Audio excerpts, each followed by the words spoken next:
Yeah, it's your boy, Gak Cognac, back with another video. So today we're going to talk about how your boy started collecting video games, man. And it's a long journey, man. So sit back, blaze one up, or grab a snack, chill, and enjoy.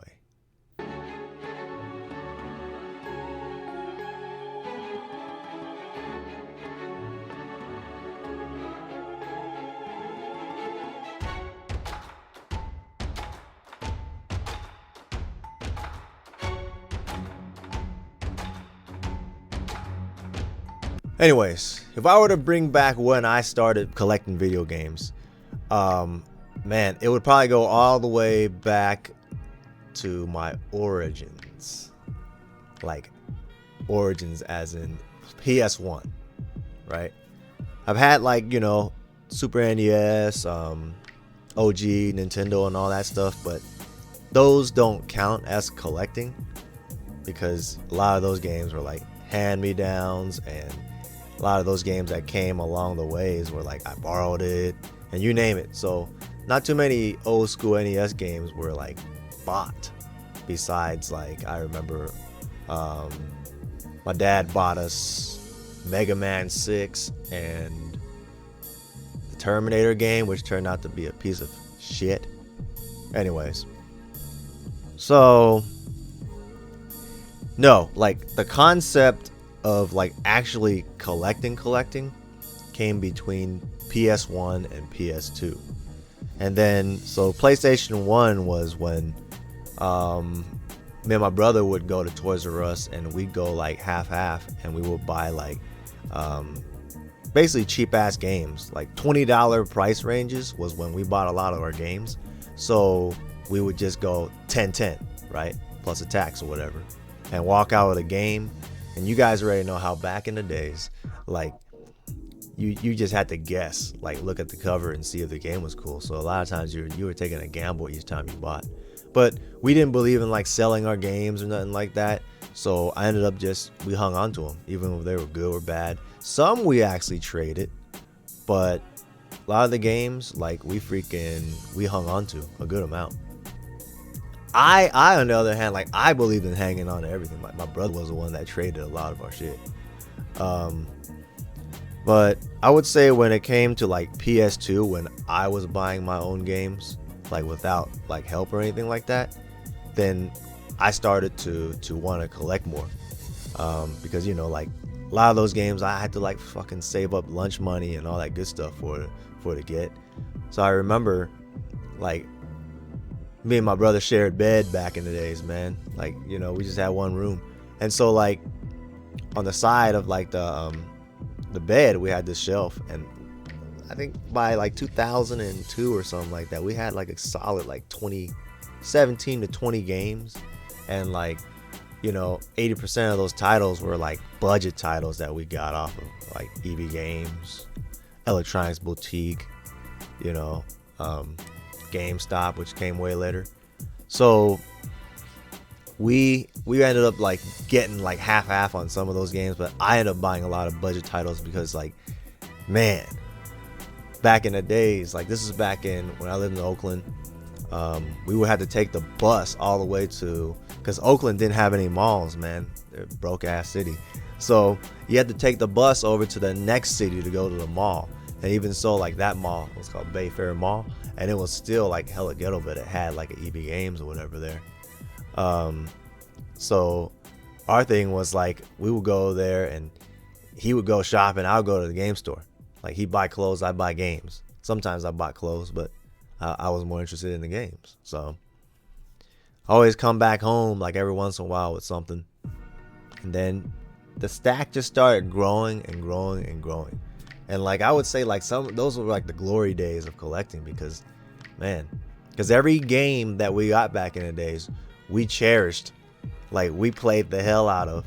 Like if it was good or bad, we made sure we got our money's worth. It's not like now, like if we don't like the game, we bam, return it, whatever, or get rid of it, trade it, whatever, right?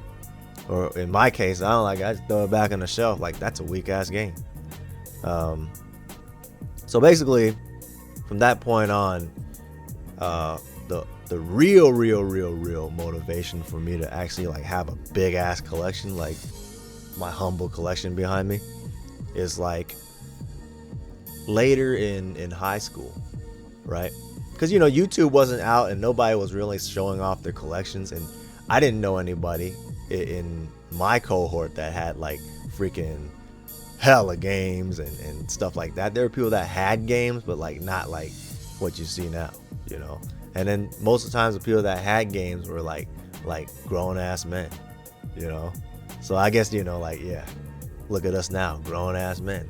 So as a child, like you're not gonna have like a big old collection, but for me it helped that I freaking like it instilled in me, like from when finally social media came out, like the beginning of YouTube, AVGN, he had this crazy ass collection.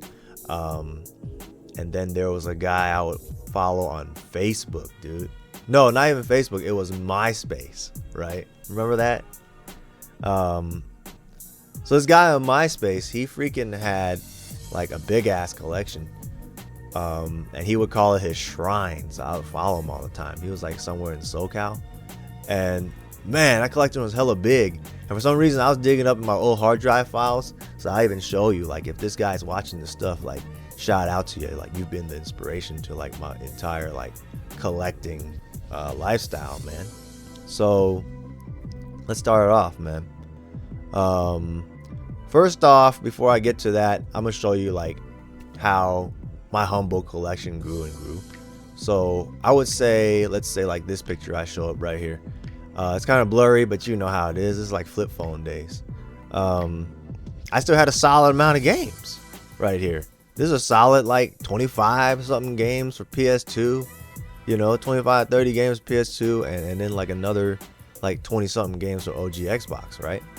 So it's a decent title. And in the back, I got the guy statue right there from Final Fight. And then like a lot of those are bootlegs in that binder and stuff in the background. So we had the bootlegs too. We played it all. So anyways, look at that. And then like these games right here, before I even followed that dude, I was already like buying.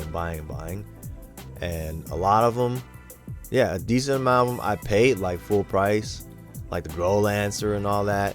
Then later, like some of the games when they came down in price, I would start buying them up. So like Grand Theft Auto, you had to get that.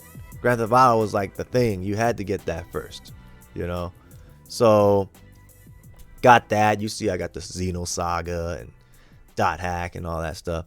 So I like my RPG games. I always knew like just RPG games were the things to collect for.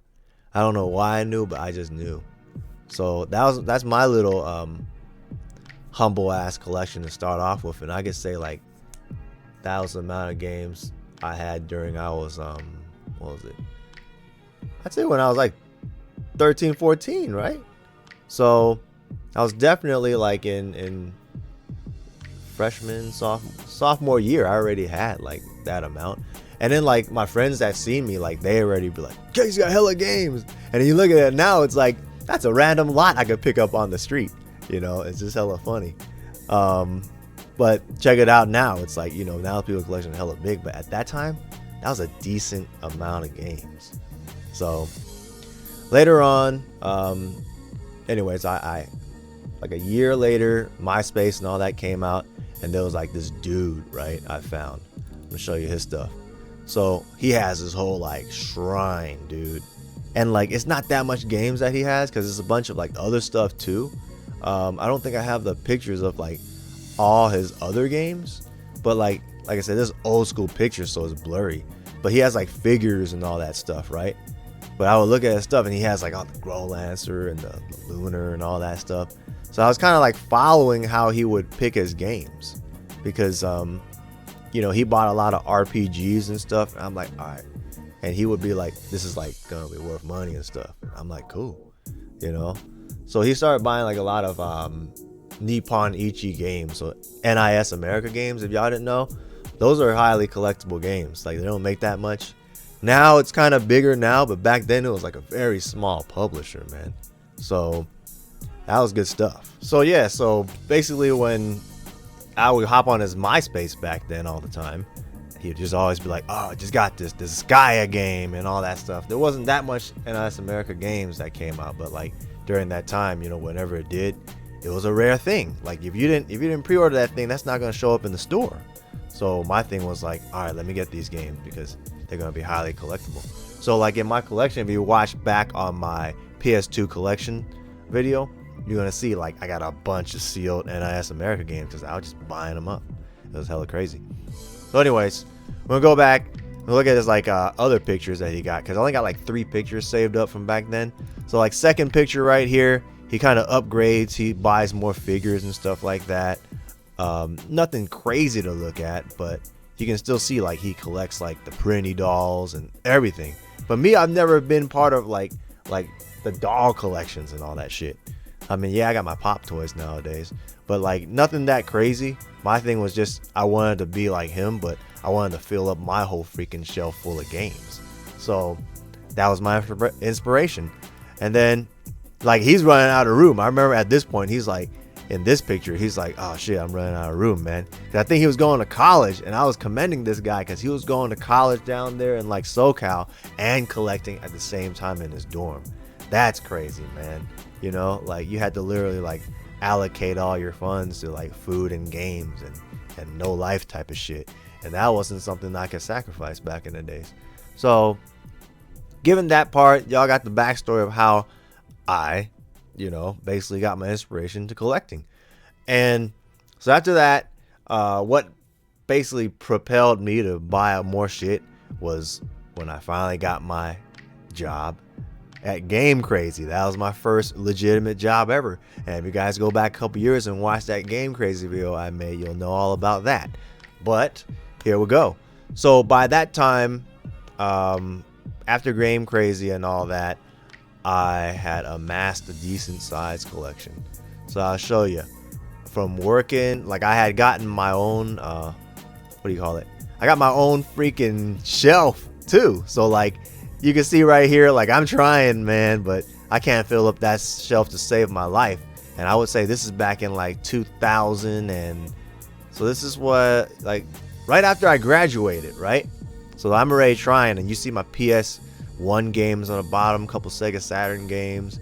PSP had came out, so I've been trying to collect everything for the PSP. And so this was me. I was trying, man, I'm telling you. So some of y'all from UK be like, why y'all got the British flag on the side? Well, like, it's kind of a funny story too, because I actually really like this character called Great Teacher Onizuka from an anime.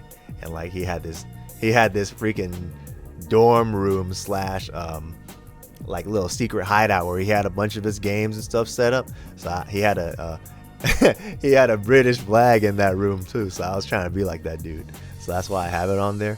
So it's like I'm not from the UK, but you know, I like the flag. Yeah.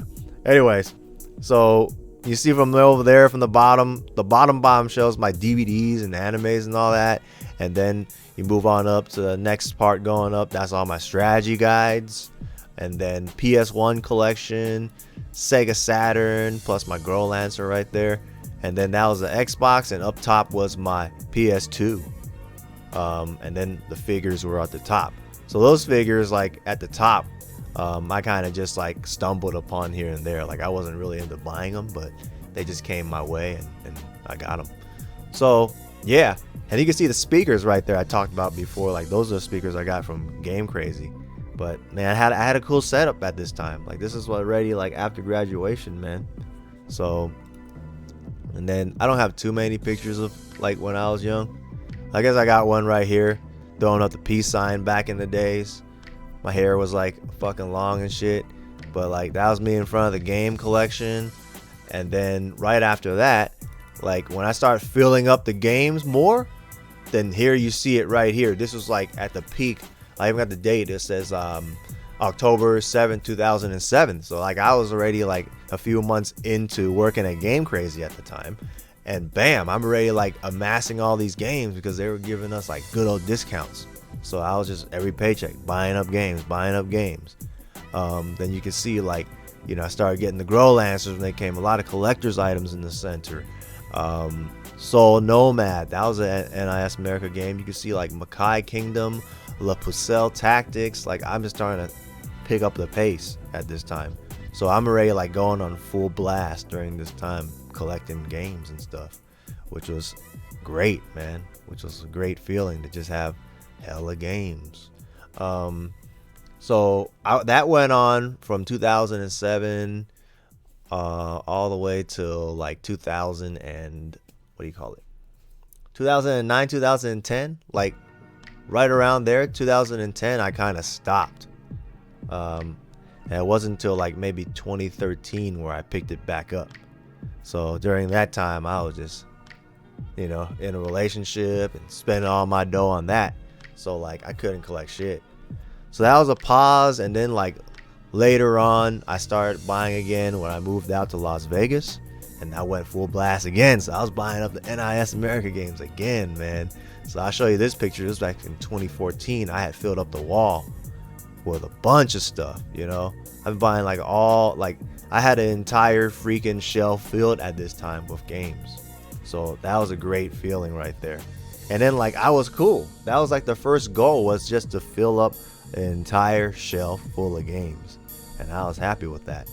And then like never did I even expect like later, a couple years later after that, like I start going on OfferUp and all that stuff, and just, you know, finding like games we just didn't even care for back in the days. So the rest of the stuff you see behind me, you know, let me take my picture away, you can see the rest of it.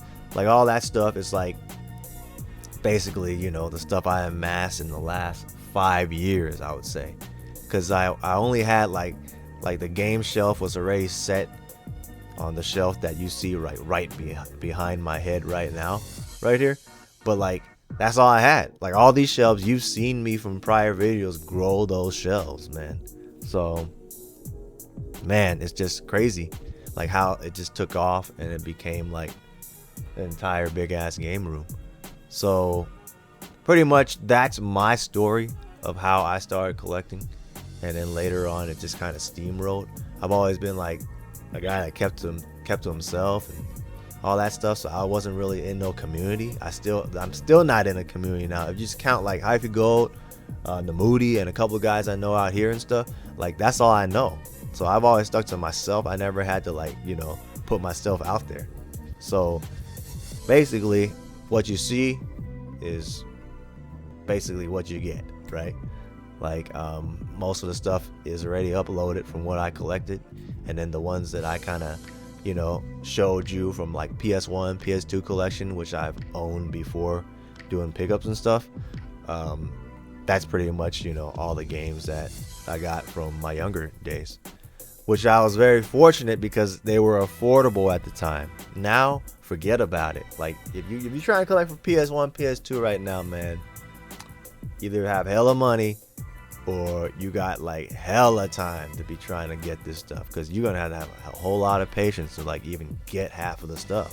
So I mean, you know, collecting is always still gonna be around, but it's gonna be pricey, right? So like me and Namoody always would say, like, we got our collection already. Like some of the guys that are in the community, we got our collection, so we're not really tripping that much. But if you're trying to like get stuff now, it's like, oh man, you know, you might as well start with the newer stuff. You know, like start with the PS4, Xbox One, PS5, and start from there till they eventually phase out, so that at least you'll still have a collection to go with, and then possibly use that as trading tools in the future to get stuff that you want. Now, I didn't do a lot of trading in my life, but a lot of people did. You know, I just amassed it from what I did.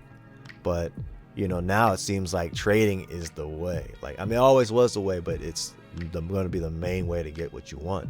So if you do, buy up the Switch games, buy up the limited editions, get a couple of copies and stuff like that in the future while it's affordable, and then use that as a tool to trade for other games you want, like a Lunar or a Growlancer or something that you want, you know, because paying the freaking $500 a game and stuff like that, man, like, come on, man, you know, it's not worth it spend your money like that, because you can do so much more with it, you know.